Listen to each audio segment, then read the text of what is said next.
The River Nile, lifeblood of Africa, has witnessed the rise and fall of mighty civilizations. Its waters have nourished the land for thousands of years, shaping the destinies of those who settled along its banks.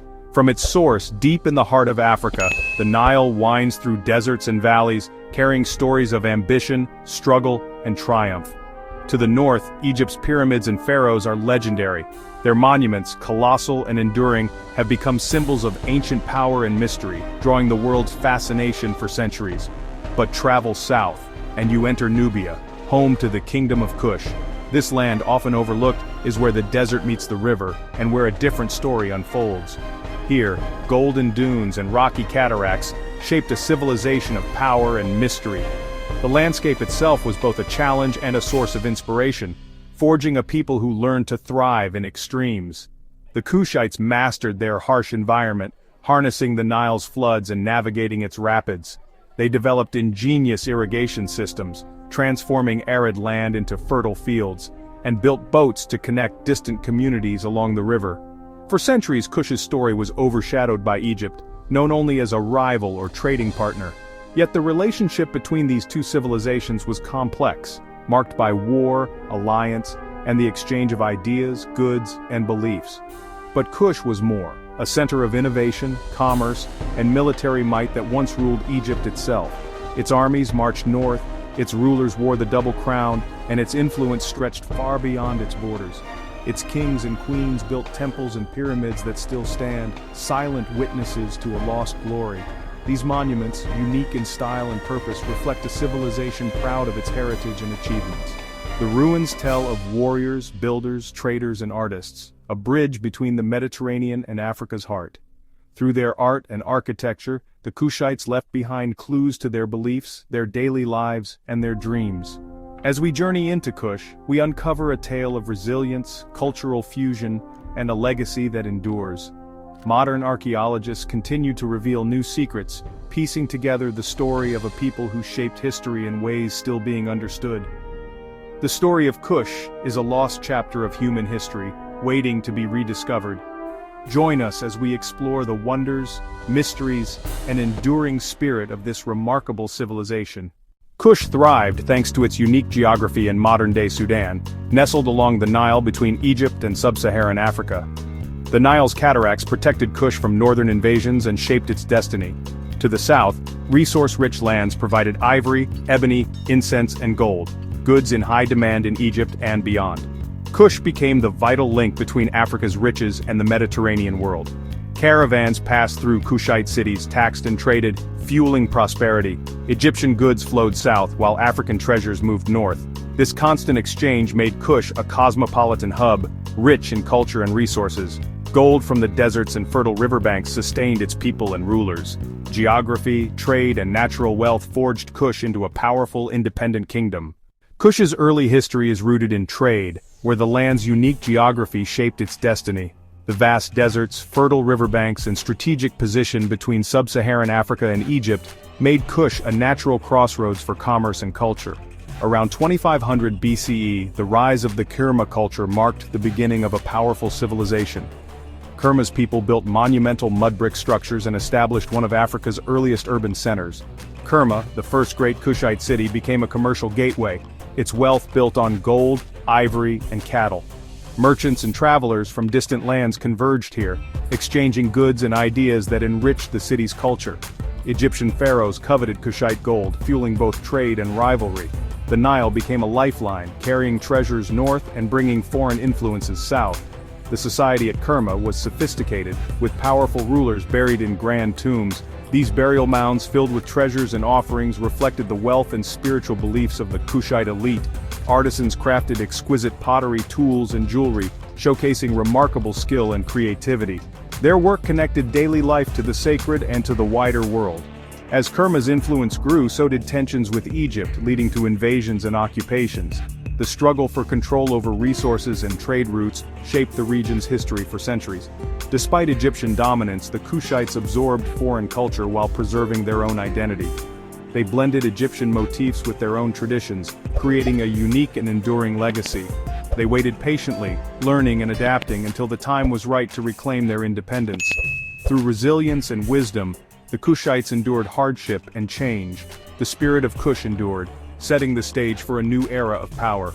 Their legacy would echo through the centuries, inspiring future generations. Trade, innovation and resilience defined the dawn of the Kushite Empire.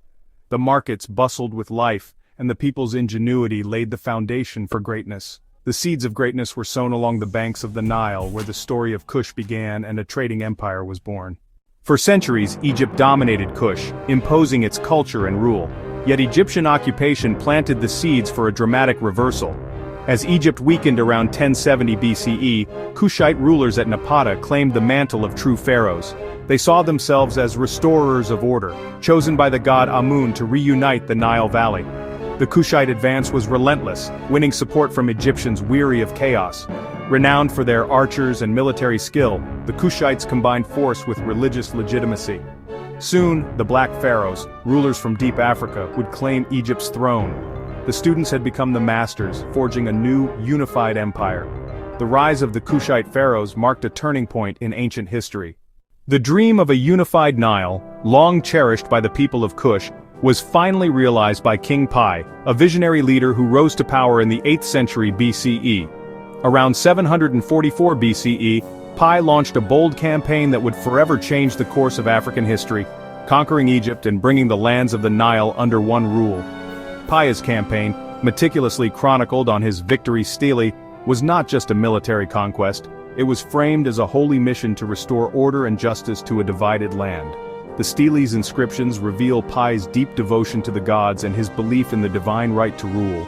Crowned pharaoh of both Upper and Lower Egypt, Pi founded the illustrious 25th Dynasty, an era now celebrated as the time of the Black Pharaohs. These rulers of Nubian descent brought a new sense of unity and pride to the Nile Valley. The Kushite pharaohs governed both Kush and Egypt, overseeing a renaissance of art, architecture, and religious life. They restored crumbling temples, revived ancient traditions, and honored the gods of both lands, blending cultures in a remarkable fusion. Among them, Taharqa stands out as the dynasty's greatest king. His reign marked a golden age of building and cultural revival, with grand monuments and temples rising along the Nile, testifying to his vision and power. Yet even as the Kushite dynasty flourished, new threats loomed on the horizon. The mighty Assyrian Empire, hungry for Egypt's legendary riches, launched a series of invasions that would test the resolve of the Black Pharaohs. Taharqa resisted these invaders with courage and determination, leading his armies in fierce battles. But despite his efforts, the relentless Assyrian forces eventually overwhelmed the Kushites, forcing them to retreat south to their ancestral homeland. Though Kushite rule in Egypt came to an end, their legacy as unifiers, builders, and restorers endured for centuries. The memory of their achievements lived on in the monuments and traditions they left behind. The Black Pharaohs left an indelible mark on the Nile Valley, shaping its history and inspiring generations to come with their vision and strength. Their story is one of ambition, resilience, and cultural pride, a testament to the enduring spirit of the people of Kush and their place in the rich tapestry of African civilization. Driven south by the Assyrians, Kush transformed itself at Meroë. The new capital, rich in iron ore and forests, sparked an Iron Age boom. Meroë's pyramids, smaller and steeper than Egypt's, became iconic symbols of a thriving dynasty. Kushite culture flourished, blending Egyptian influences with local traditions in art, architecture, and religion. The Meroitic script emerged, a unique alphabet still not fully understood, holding secrets of Kushite life. Religion evolved too. Amun remained important, but the lion-headed Apetamak became a symbol of Kushite strength. Meroë's rulers presided over a vibrant, independent civilization. The kingdom's iron industry fueled trade and prosperity across Africa. Far from declining, Kush was reborn, innovative, resilient, and uniquely itself. The Meroitic period stands as a testament to cultural renewal. Kush's legacy was far from over. In Meroë, women held extraordinary power as Candaces, queens who ruled, led armies, and shaped history. The most famous, Amanirenas, faced the might of Rome after Egypt fell to the empire. When Rome tried to impose its rule, Amanirenas struck back, capturing towns and defying Augustus himself. The Romans retaliated, but the Kushites, led by their indomitable queen, resisted fiercely. After years of conflict, neither side prevailed. Instead, Amanirenas negotiated peace on her terms. Rome withdrew, and Kush's independence was secured for centuries. The Kandake's leadership was a defining feature of Kushite society. Their story challenges assumptions about women's roles in the ancient world. Amanirenas stands as a symbol of courage, diplomacy, and resilience. The queens of Kush left a legacy as powerful as any king. For centuries after Rome, Kush thrived, its iron industry booming, its culture vibrant. But environmental damage from iron smelting led to deforestation and declining agriculture. Trade routes shifted, and the rise of Aksum in Ethiopia created a powerful new rival. Aksum's expansion and changing global trade bypassed Kush, weakening its economy. Eventually, Aksumite armies attacked, and Meroë was destroyed in the 4th century CE. The collapse was gradual, central authority faded, cities were abandoned, and the Meroitic script was lost. The era of pyramid building ended and Kush fragmented into smaller states. The once great kingdom was reclaimed by the desert, its story nearly forgotten. Yet the ruins and legends endured, waiting to be rediscovered. The fall of Kush marked the end of an era, but not its memory. Today, the pyramids of Meroë and the ruins of Kush stand as powerful reminders of a lost African empire. Archaeology has revealed Kush's true scale and significance, a civilization that endured for over 3,000 years. Kush was both deeply African and central to the ancient world, connecting continents and challenging empires. Its rulers, traders, and artists shaped history far beyond the Nile. The Black Pharaohs and Kandakes challenge old stereotypes, revealing Africa's rich, complex past. The story of Kush proves that great empires rose and fell across Africa, each with its own legacy. By uncovering Kush, we rediscover a vital chapter of human history. The echoes of Kush invite us to explore the full tapestry of Africa's past.